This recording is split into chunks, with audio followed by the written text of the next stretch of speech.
All right, going on now to complex fractions. Starting with example number 1 right here.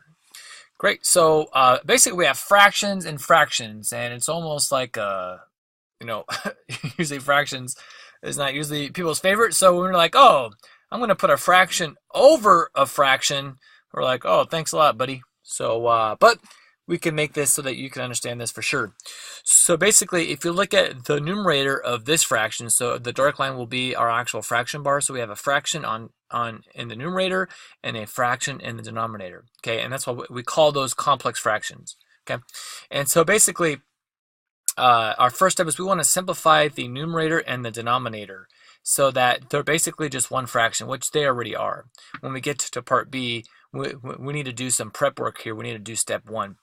But for these one right here, step 1's already done. And now we're going to go ahead and divide both the, we're going to divide by multiplying the reciprocal, right? So we just kind of flip this over and then do any cross cancellation. Okay, so let's go ahead and get this guy cracking right here. So I'm going to go ahead and just rewrite this. So t plus 4 over 3t. And if we have a fraction divided by a fraction, I'm going to multiply that by its reciprocal. So basically I'm doing this. A over b divided by c over d. That is the same thing as saying a over b times d over c. That's what I'm doing right here. I'm going to do the reciprocal of this, and I'm going to multiply, okay? So I'm going to do the reciprocal. 9t over 2t plus 1. Okay, the only thing that I can see that we can really do here is really the 3t and the 9t. 3t divided by 3t is 1. 9t divided by 3t is going to be 3 right there. So 3 goes into 9 3 times, and the t's just cancel. Okay, and so basically all we have left is the 3 times the t plus 4 all over 2t plus 1.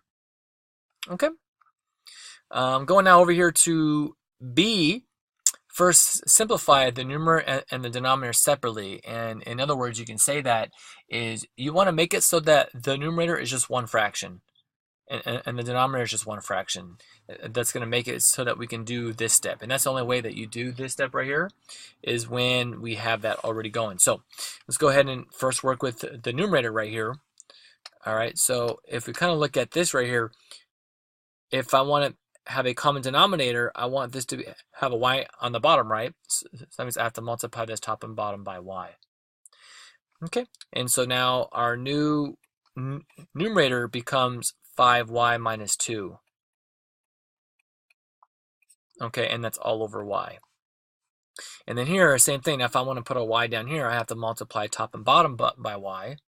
So now I get 4y plus 1 all over y. Okay, so now we're back to like this step right here, right, where it was given to us where we had a fraction in the numerator and a fraction in the denominator.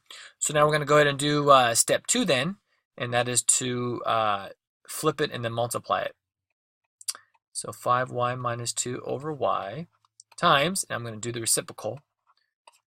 That's over 4y plus 1. Great, so we know the y's will cancel, right? And that's pretty much it. Okay, we can't do anything with anything else here. So we have 5y minus 2 all over 4y plus 1. And that would do it.